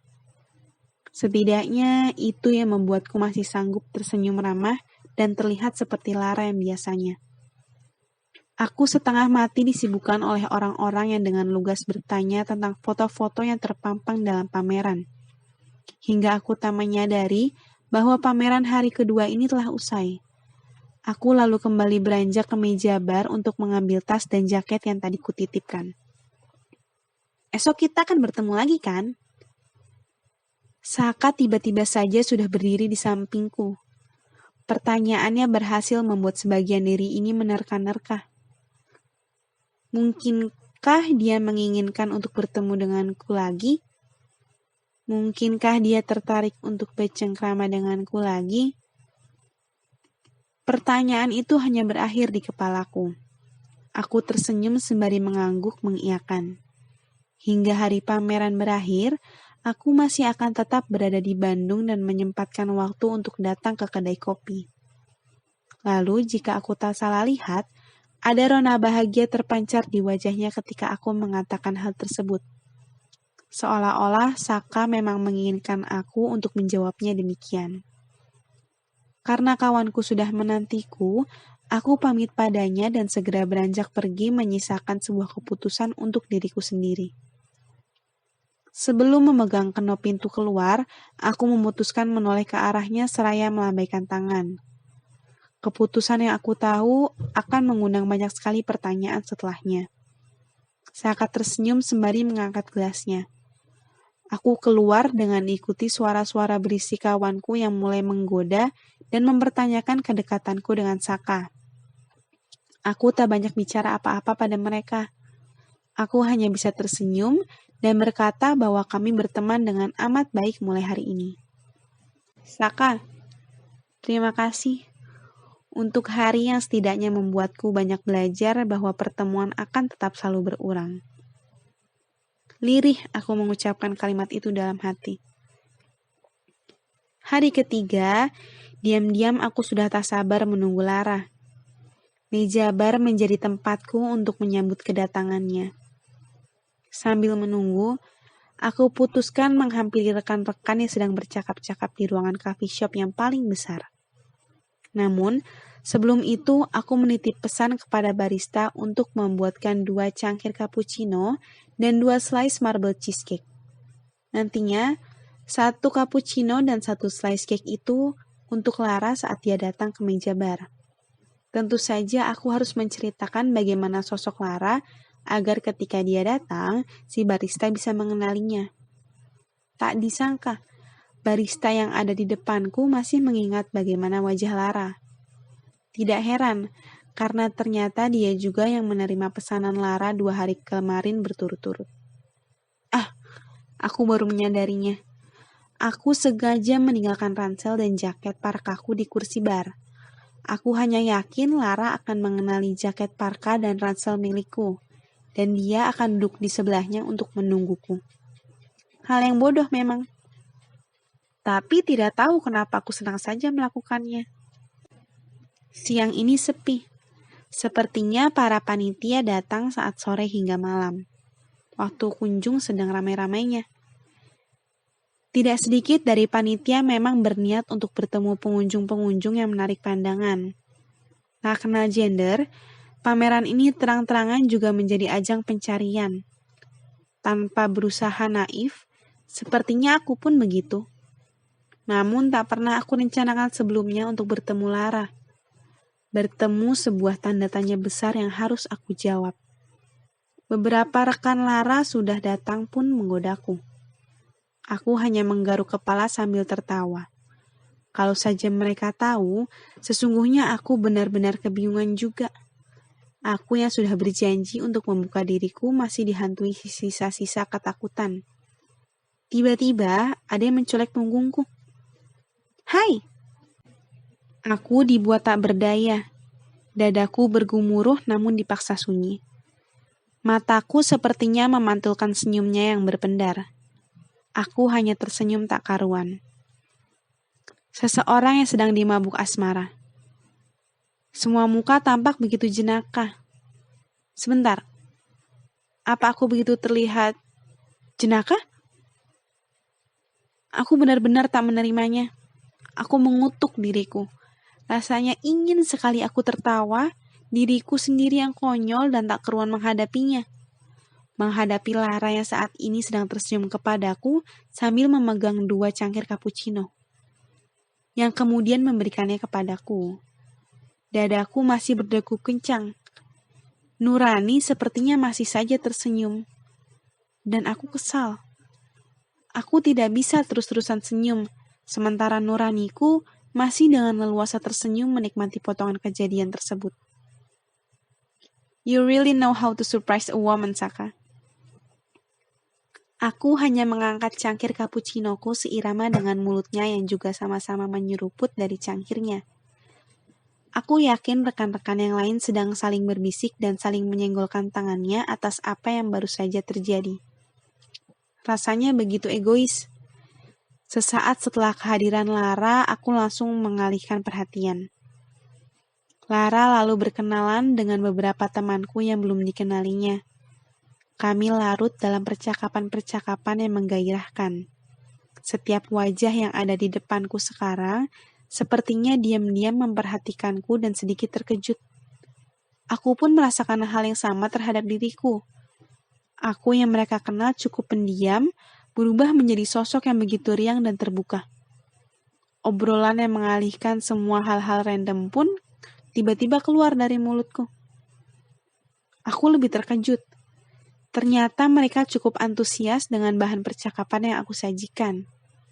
Mungkin selama ini, aku yang terlalu takut bahwa orang-orang tidak akan tertarik terhadap isi kepalaku yang sering berkutat pada hal-hal yang terlalu tidak biasa. Tentang atom, konstelasi, reinkarnasi, human behavior. Hal-hal yang sepertinya hanya pelengkap kehidupan yang mungkin jarang menjadi bahan perbincangan orang-orang. Namun saat ini, aku baru merasakan bahwa ternyata aku tidak sendirian. Mereka pun menyimpan hal-hal random seperti itu dalam kepalanya, dalam-dalam, dan menyembunyikannya hingga saat ini. Saat ada orang sepertiku berani membicarakan tentang percakapan-percakapan yang didambakan orang-orang, percakapan tentang hal-hal yang disembunyikan dalam kepala mereka masing-masing. I don't know you can talk, Saka. Sembari menghirup udara segar yang diproduksi oleh tumbuhan sekulen di area outdoor, Lara berterima kasih untuk obrolan sebelumnya. Katanya, aku seperti begitu menguasai panggung percakapan, menjadi master akan semua kegelisahan yang disembunyikan setiap orang. Aku bahkan tidak merasa seperti itu. Namun Lara menegaskan bahwa aku harus lebih sering terbuka terhadap orang lain. Kalimatnya begitu menamparku. Bukan karena dia orang yang baru ku kenal 2 hari lalu dan berani memintaku untuk lebih terbuka. Aku tertampar justru karena dia baru mengenalku dan seperti sudah sangat mengetahui diriku. Tak terasa seperti insecurity, lebih terasa seperti pengertian, kemakluman. Saat Lara pamit untuk pulang, aku mengantarnya hingga pintu keluar. Lidahku kaku menyimpan keinginan yang diharapkan nurani. Sebuah ajakan untuk menikmati hari. Terongkong. Saat Lara pamit pulang, aku mengantarnya hingga pintu keluar. Lidahku kaku menyimpan keinginan yang diharapkan nurani. Sebuah ajakan untuk menikmati hari. Tenggorokanku mengeras dan menjadi pengecut. Semua kata yang ingin terucap dicegat oleh ketakutanku dan merampas semua keberanianku. Namun ternyata, kata-kata yang terperangkap dalam tenggorokanku memiliki keinginan yang lebih kuat. Sebuah keinginan yang dikirim oleh nurani dan datang dari dasar palung diriku. Lara, if only you have 4 days left in Bandung, will you allow your time to spend with stranger like me? If only you allow yourself. Lara hanya tersenyum padaku, dan aku hanya gemetar. Aku tidak percaya aku mengatakan hal tersebut. Well, I'm thinking the same thing. If only you open yourself, Saka. Cuaca Bandung siang ini sedikit berbeda dari kemarin. Ada matahari yang mulai tampak merekah. Semesta seolah mengerti bahwa ada rasa yang juga tengah mulai diterima tanpa ada lagi penyangkalan. Aku segera bersiap untuk berangkat ke kedai kopi usai sholat zuhur. Jujur saja, aku tak sabar untuk bertemu lagi dengan Saka. Aku tiba tepat pukul 2. Suasana kafe tampak masih sepi. Anggota komunitas menulis yang kukenal pun belum menunjukkan batang hidungnya sama sekali. Aku segera menuju meja bar, hendak ingin membeli makanan serta minuman untuk menganjal perut. Mbak Lara? Aku agak terkejut mendapati barista itu menyebutkan namaku. Jantungku masih dalam keadaan setengah terkejut ketika barista itu kembali mengulang pertanyaannya. Mau tak mau, aku mengangguk tanda mengiyakan.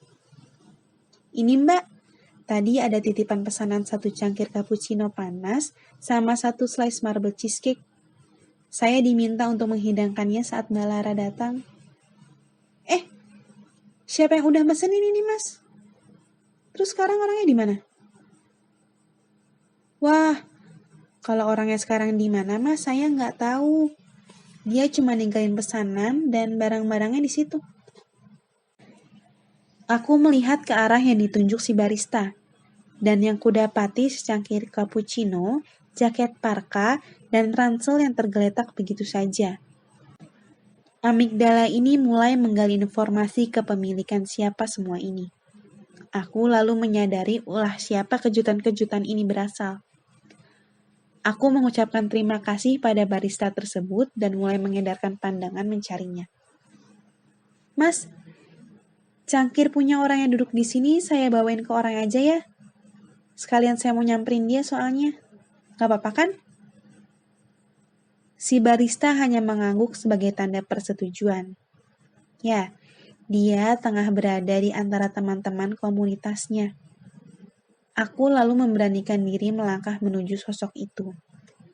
Setelah tinggal sehasta saja darinya, aku hanya sanggup mengucapkan kata hai sambil tersenyum.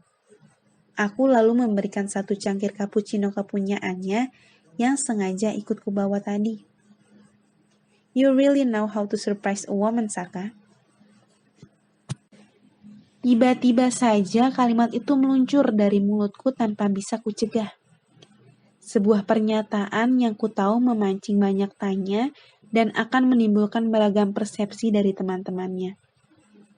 Semua yang menyaksikan kejadian tersebut. Tapi tak apalah.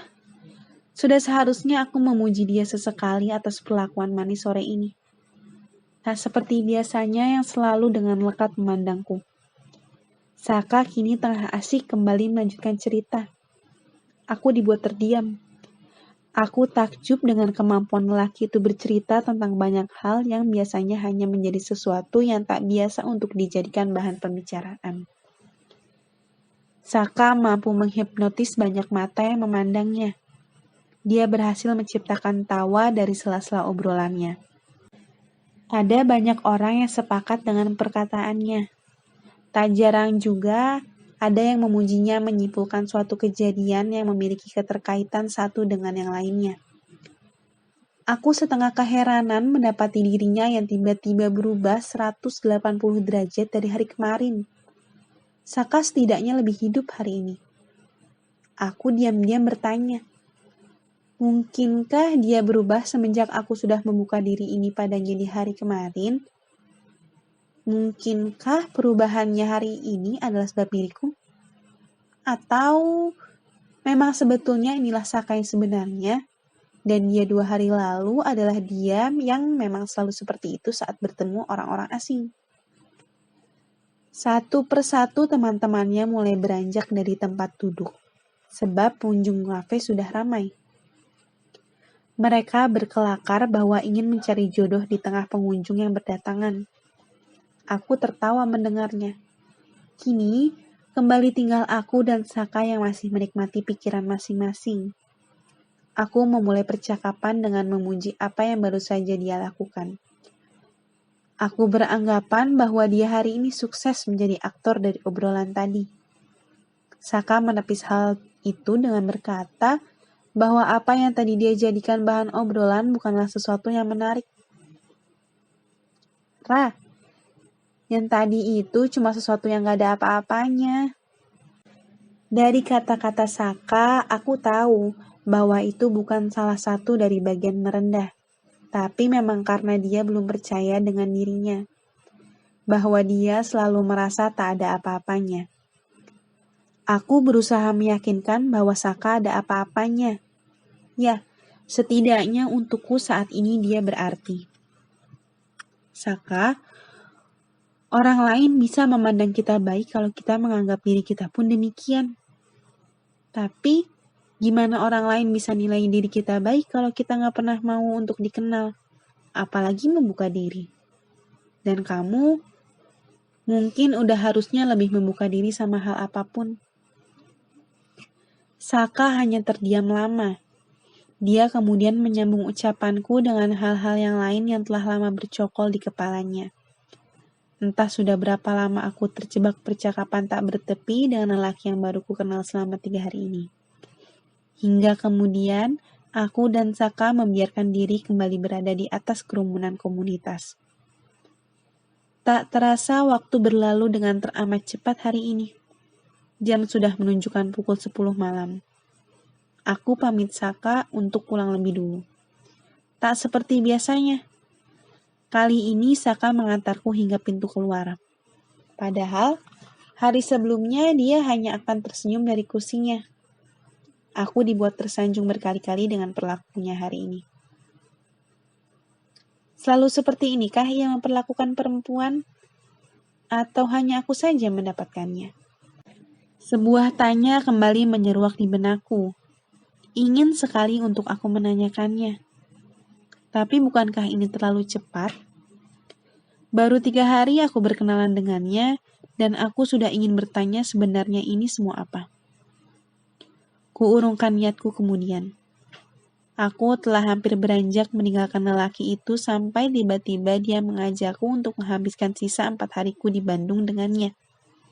Ya, hanya dengan dirinya. Aku dan dia tanpa ada anggota komunitas lainnya. Aku berusaha tak terlihat seperti seseorang yang sudah menantikan ajakan itu sejak lama. Aku berusaha untuk menenangkan debaran jantungku yang tampaknya sama terkejutnya denganku. Hingga akhirnya aku hanya bisa melemparkan senyum dan berkata bahwa aku berpikiran hal yang sama dengannya. Jika dan hanya jika Saka memberikan kesempatan padaku untuk mengenalnya. Dan hal yang terpenting, lelaki itu mau untuk membuka diri. Setidaknya untuk aku tahu seperti apa dia. Saka hanya tersenyum membalas persyaratan yang kuajukan tersebut. Dia kemudian meminta nomor ponselku agar esok bisa menghubungiku bila terjadi perubahan rencana atau hal-hal yang sekiranya luar kuasa. Aku lekas beranjak pulang sebab kawanku sudah menunggu dari tadi. Dari balik badannya, sepintas aku melihat banyak tatapan penuh curiga yang mengarah ke kami, lengkap dengan senyum yang tersungging. Kupastikan setelah ini Saka akan menjadi buah bibir teman-temannya.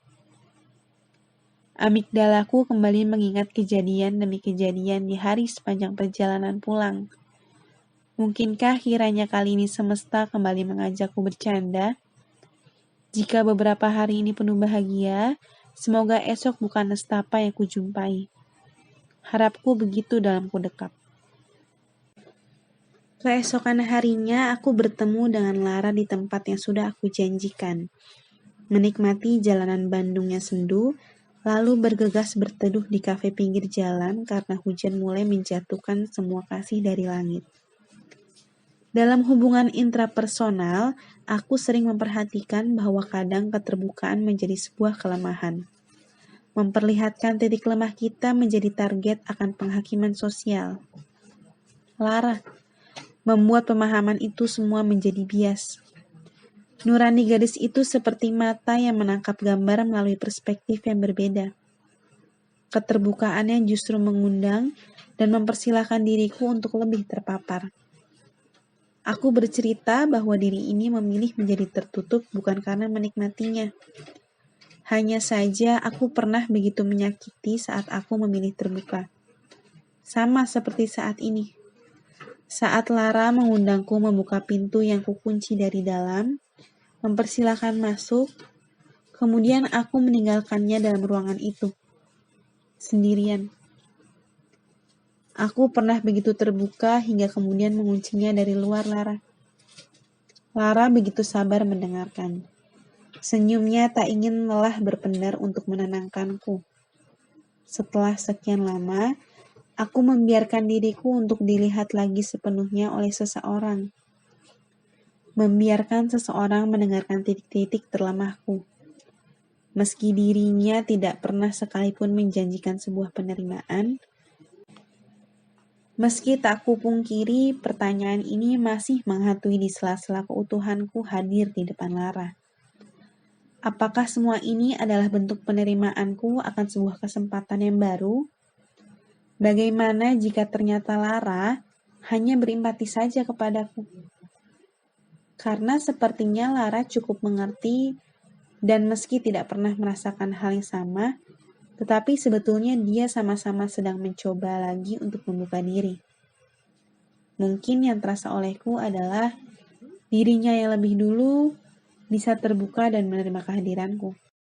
Pukul 1 siang, setelah kelelahan menikmati setiap jalanan di Bandung, aku dan Saka memilih sebuah kafe di pinggir jalan untuk beristirahat dan berteduh dari hujan yang tiba-tiba saja berjatuhan dari langit. Kali ini, aku sudah bersiap menjadi pendengar baginya. Membiarkan sosok itu percaya akan hadirku dan membiarkan dirinya untuk bisa sedikit saja terbuka. Setidaknya, agar dia mampu merasakan apa yang ada dalam hatiku kemarin. Sesaat setelah aku berhasil menumpahkan segala rahasiaku pada lelaki itu.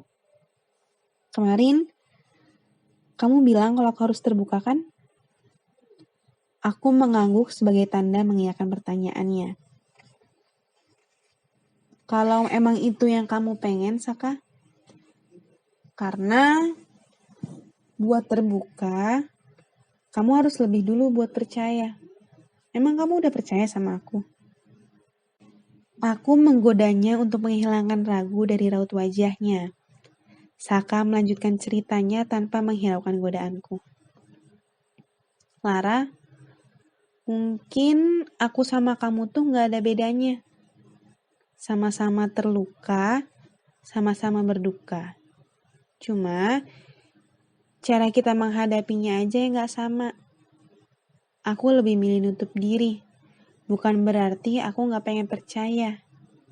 Justru karena aku terlalu percaya, aku malah bisa disakitin. Atau mungkin malah nyakitin orang lain. Aku pernah terbuka banget, sampai akhirnya aku malah ngunci dari luar dan ngebiarin seseorang yang tahu semuanya tentang aku malah berduka karena ngerasa kehilangan.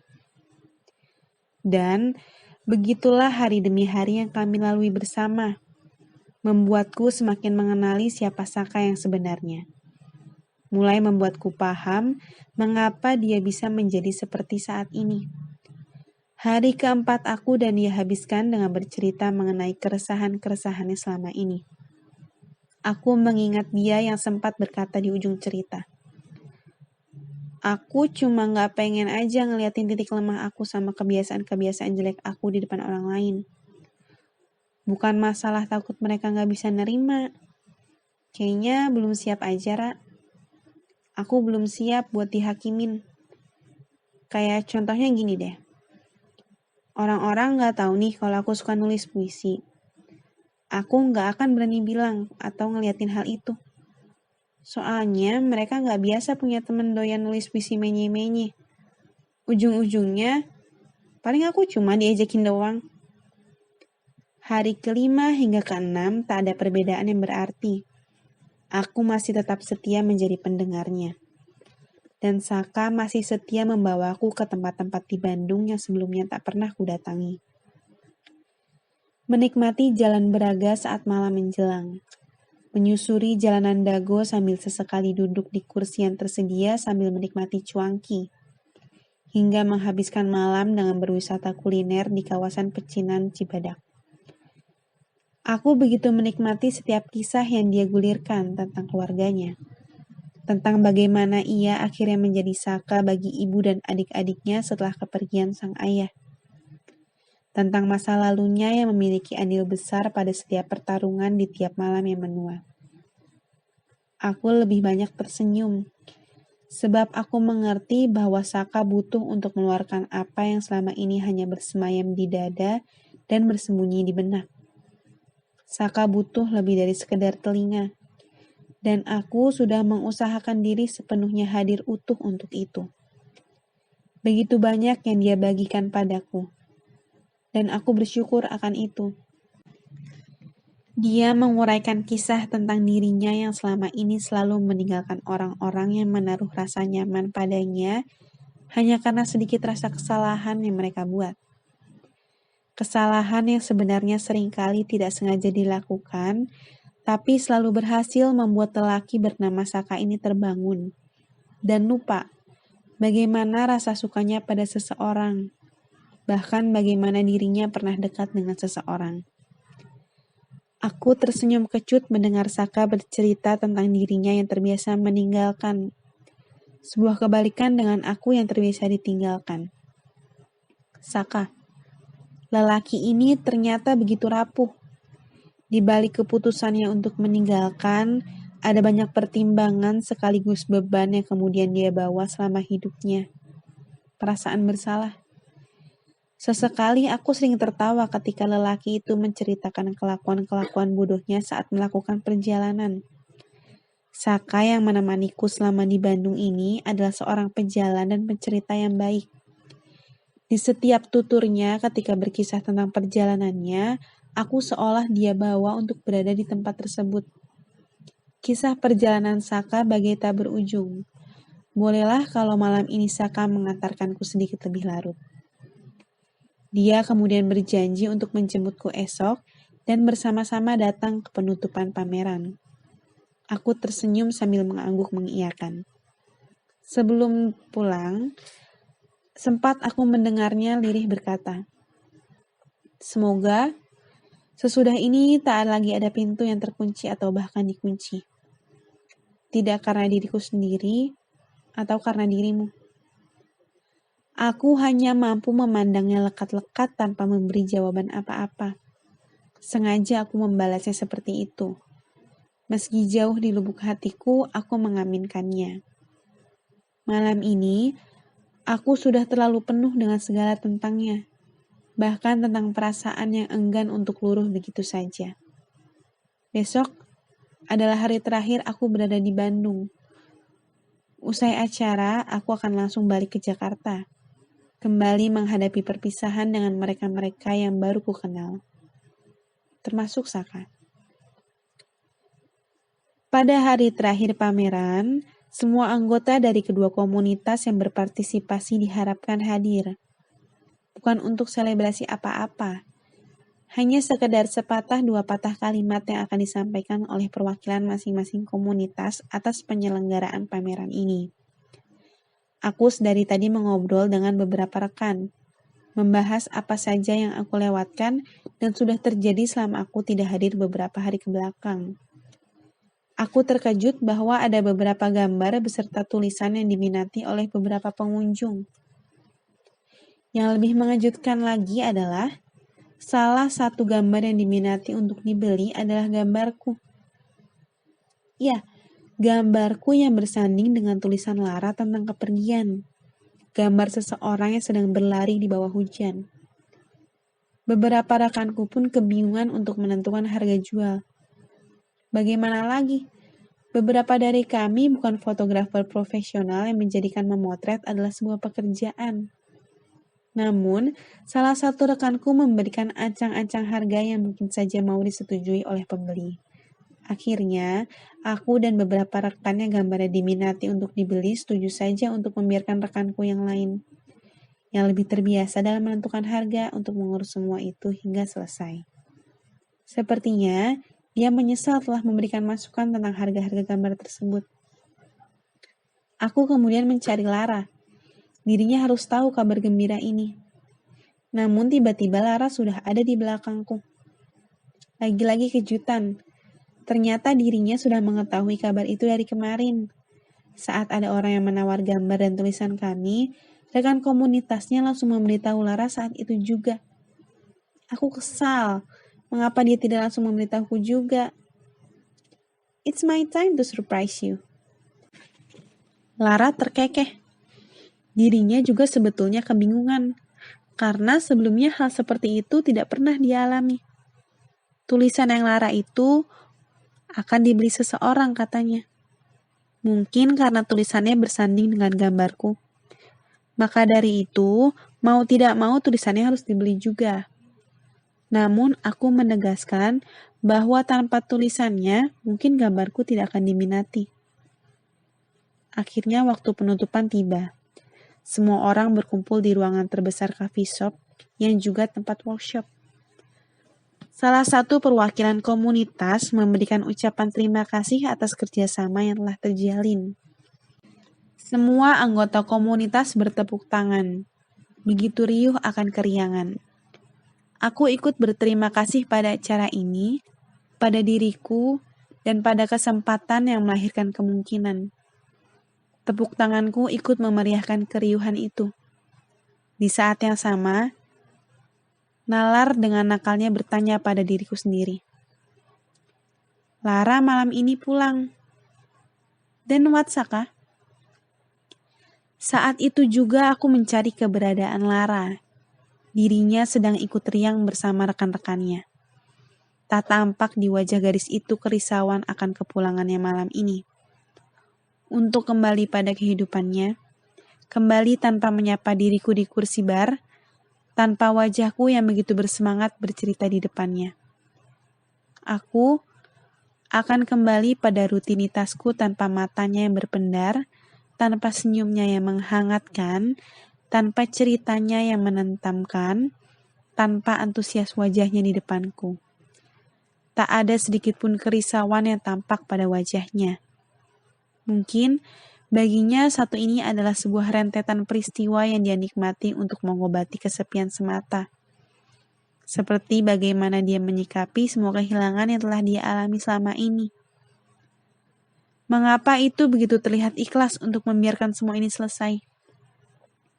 Pertanyaan-pertanyaan itu menghujaniku, seiring orang-orang pamit perlahan. Semua orang terlihat begitu santai mengakhiri pameran ini. Tampaknya hanya aku seorang yang dengan begitu jelas memperlihatkan kerisauan. Aku begitu andal dalam menghadapi kepergian, tetapi begitu kewalahan melihat semua ketiadaan saat ini. Terlebih kepulangan Lara ke Jakarta. Lara terlihat sedang bersiap-siap untuk pulang. Ia bersama teman-temannya berkumpul di meja dekat pintu keluar. Cukup sudah kesempatan yang sudah aku sia-siakan. Aku tak tahu kapan akan bertemunya lagi. Aku gerakan langkah menuju dirinya, namun aku tak sanggup. Aku terlalu malu berbicara pada gadis itu di depan teman-temannya. Tiba-tiba mulutku memanggil namanya. Lara! Aku terkejut. Tapi Lara malah terlihat senang. Aku berterima kasih karena dia mengundangku dengan ramah untuk membuka diriku. Lalu untuk waktunya aku pinta. Dan izinkan untuk dihabiskan beberapa hari ini denganku. No, Saka. It's yours. You gave me that key to unlock the change. You are the master who let this change get to you. You are the one who calls them. The change. You just didn't realize that. Aku tidak terima. Don't you think we were calling each other? Perhaps? In this most silent prayer we ever did. Perhaps? Lara hanya tersenyum sambil mengangkat bahu. Tanda mengiyakan tapi ragu. Atau mungkin tanda permohonan agar aku yang mengiyakan tanpa kata. Mungkin. So, will I see you again, Lara? Pertanyaanku bernada lirih. Namun kuurungkan diri wajah ini untuk ikut lirih.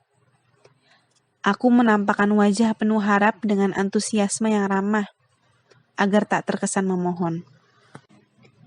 I'm pretty sure that our path will cross again, Saka.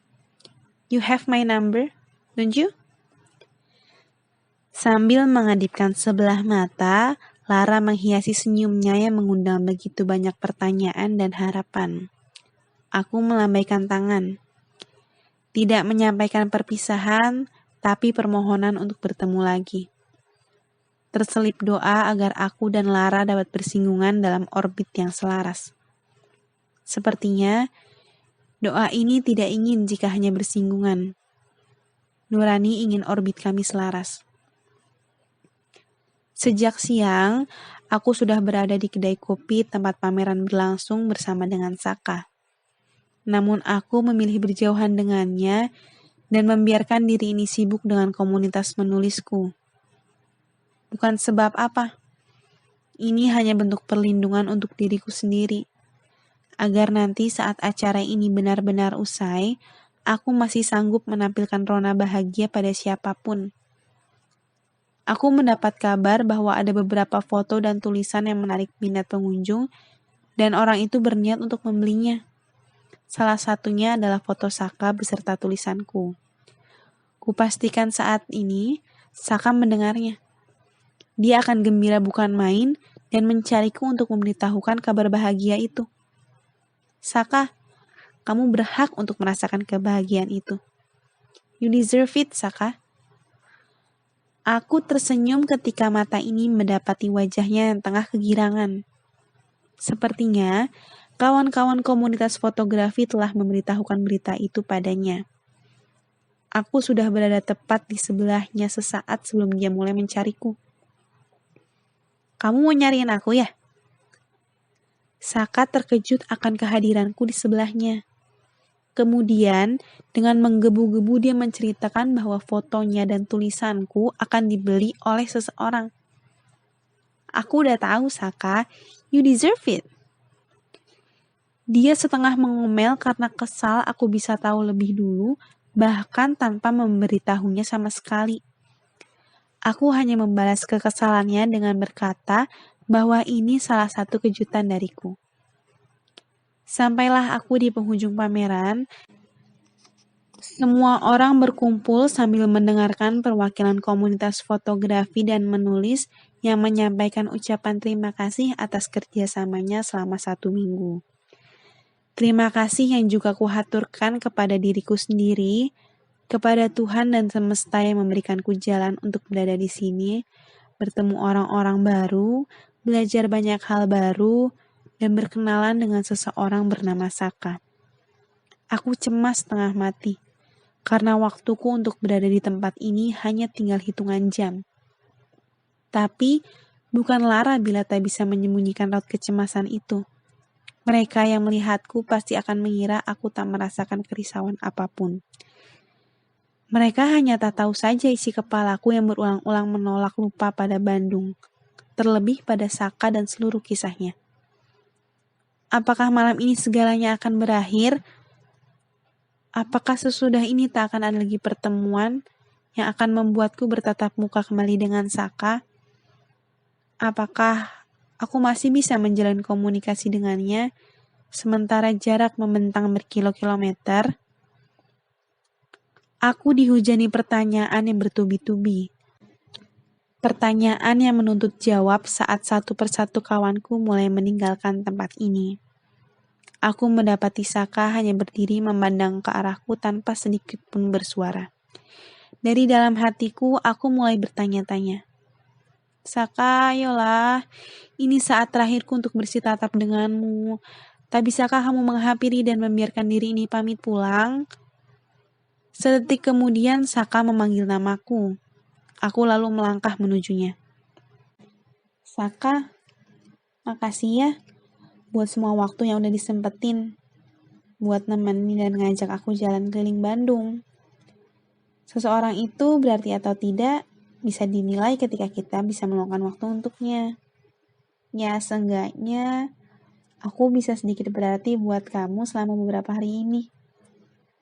Makasih juga karena udah ngebiarin diri kamu akhirnya ngasih kesempatan sama semua hal yang terjadi sama kamu dalam beberapa waktu belakangan. Makasih, akhirnya kamu mau buat ngebuka diri. Semua ucapan terima kasih yang sedang membuat kerongkonganku tercekat dan membuat mataku harus menahan bulir yang hendak terjatuh. Aku kembali mematung sesaat setelah Saka berkata, Don't you think we were calling each other, perhaps? In this most silent prayer we ever did, perhaps. Tak ada jawaban yang bisa kuberikan padanya selain sebuah senyuman sembari mengangkat bahu. Aku semakin kuat menahan air mataku untuk tidak terjatuh ketika Saka bertanya, mungkinkah aku dan dia akan bertemu lagi dalam suatu kesempatan? Sebuah hal yang sebenarnya ingin ku jawab, kita pasti bertemu lagi. Tapi aku ingat bahwa kuasa Tuhan yang berperan atas semua ini. Jawaban yang terlontar dari bibirku, dia telah memiliki nomorku. Maka ku yakinkan suatu saat rotasi kami akan kembali bersinggungan. Entah kapan, tapi pasti. Aku yakin itu. Saka, sekali lagi terima kasih untuk 1 minggu ini. Aku pamit pulang ke Jakarta. Dengan segera aku kemudian berjalan menjauhinya. Sebab takut bila diri ini tak kuasa untuk menahan tangis dan malah menerjangnya dengan sebuah pelukan. Kemudian pada langkah kedua, aku berlari dan mengerling padanya sekaligus memberikan sebuah senyuman pada lelaki itu. Senyuman yang tak bisa kubilang sebagai salam perpisahan. Sebuah senyuman yang sebenarnya bermakna, aku ingin bisa kembali bertemu dengannya pada satu waktu yang tepat menurut Tuhan. Sebuah doa kemudian kuteriakan pada semesta dalam hening yang tercipta.